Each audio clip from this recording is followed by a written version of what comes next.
참 슬픈 이야기죠. 그렇죠. 21세기에 자력갱생하자고 지금 이야기를 하고 있습니다. 당연히 이거 실패하겠죠. 북한 내부에서도 조금 작은 움직임들이 변화가 좀 필요하지 않을까 싶기도 해요. 그들은 지금 현재 상태는 어떤지도 궁금합니다. 네, 예. 아주 또 정확한 질문을 해주셨는데 외부로부터 자본 유치가 안 되니까 북한도 효율을 증가시키기 위한 노력을 해옵니다. 예. 그런 것 중에 대표적인 거 한두 가지만 말씀드리면 하나가 바로 시장입니다. 북한은 본래 계획 경제니까 시장이 있을 필요도 없고 있었어도 안 됩니다. 국가가 다 생산해서 일종의 배급을 주는 거니 그 본래 사회주의 국가는 이제 시장이 있을 필요가 없는데 북한 정권 수립 이후서부터 농민 시장이라고 해서 농촌에는 시장을 허용해 줬습니다. 우리 시골 가면은 왜 5일장 이런 거 있잖아요. 네. 딱 그런 형태입니다. 그러니까 농촌의 특성상 내가 이렇게 재배한 무슨 뭐 채소라든가 뭐 과일이라든가 내가 먹고 남는 거를 물물 교환하는 거는 허용해 줬습니다. 법적으로. 쌀처럼 중요한 물자는 금지돼 있었고요. 공산품 금지돼 있었고 그런 농민시장은 농촌 지역에만 5일장 같은 형태로 쭉 있어 왔습니다. 고난의 행군이 시작되면서 경제가 어려워지니까 북한 사람이 먹고 살아야 되니까 집에 있는 물건 들고 나와서 팝니다. 공장 기계 뜯어다가 팝니다. 즉 북한 전역에 암시장이 막 생겨난 거죠. 불법적인. 그러다 보니까 2002년에 당시 이제 김정일 그 위원장 시절이었는데 시장을 합법화 시켜줍니다. 2003년부터 시장을 허용해준다. 그 대신에 북한 정부가 시장 건물을 짓고 그 안에서만 해야 된다. 장사하는 사람은 허가를 받고 허가를 받은 사람만 할 수 있다.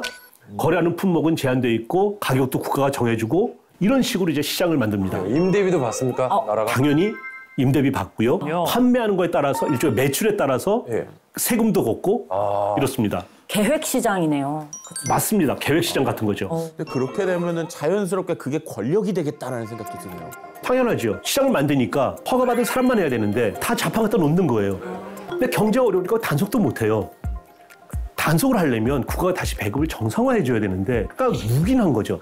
근데 그게 너무 커지니까 김정일 말기에는 그걸 좀 단속하려고 그랬는데 지금 김정은 시대에 들어와서는 오히려 부추겨서 국가가 못하는 것을 시장에서 좀 해결하도록 부추기고 있습니다. 그러다 보니까 이제는 웬만한 건 시장에서 다 팔리고요. 시장이 또 생기니까 여기서 돈 번 사람도 생길 거 아니에요. 그렇겠죠. 그걸 북한에서는 돈주라고 부릅니다. 돈주. 돈주. 이런 사람들이 이제 북한 경제를 떠받치는 중요한 축이 됩니다. 무슨 이야기냐면은 실질적으로는 개인 소유인데 형식적으로는 국가 소유. 실질적으로는 자본주의인데 형식적으로는 사회주의. 그런 체제가 되는 거예요. 근데 지금 얘기를 해주신 걸 생각해 보면은 통일의 3단계 중 전환은 이미 북한 내부 사회에서도 이미 시작되고 있는 거라고 봐도 과언이 아닐 것 같아요.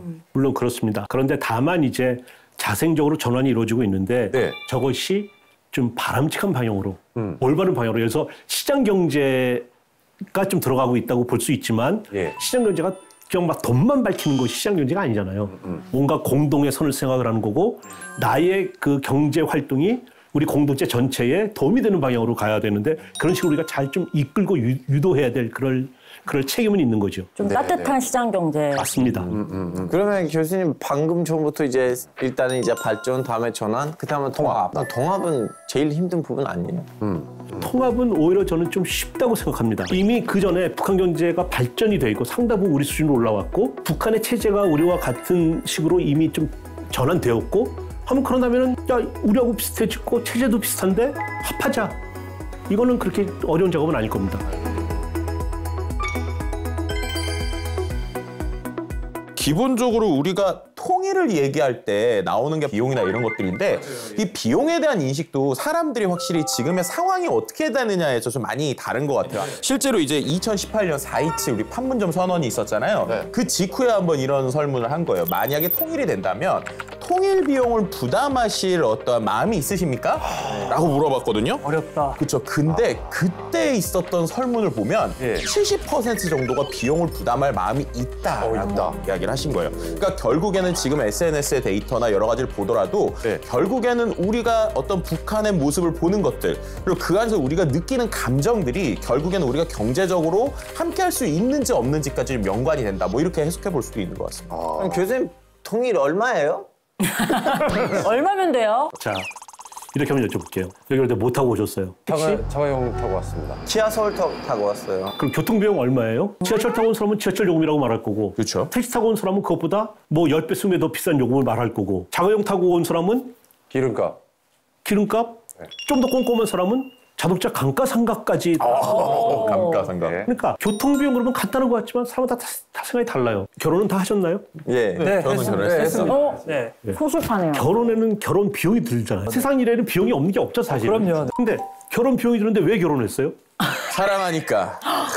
아니 비용이 들어가서 못하는 일이 아니기 때문에 돈이 들어가니까 결혼을 못한다라고 하면 결혼 비용을 줄이면 된다고 생각을 하기 때문에 결혼이 중요한 거지 비용이 먼저는 아니라고 생각합니다. 지금 통일 비용을 말하기 위해서 이제 결혼 비용을 예로 든 건데 내가 사람이 없어서 결혼 못하지 뭐 비용 때문에 결혼 못하는 사람은 없을 겁니다. 내가 돈이 많으면 5억 10억 써도 되고 그렇죠. 없으면 아까 말한 것처럼 줄여도 되고 네. 이런 거잖아요.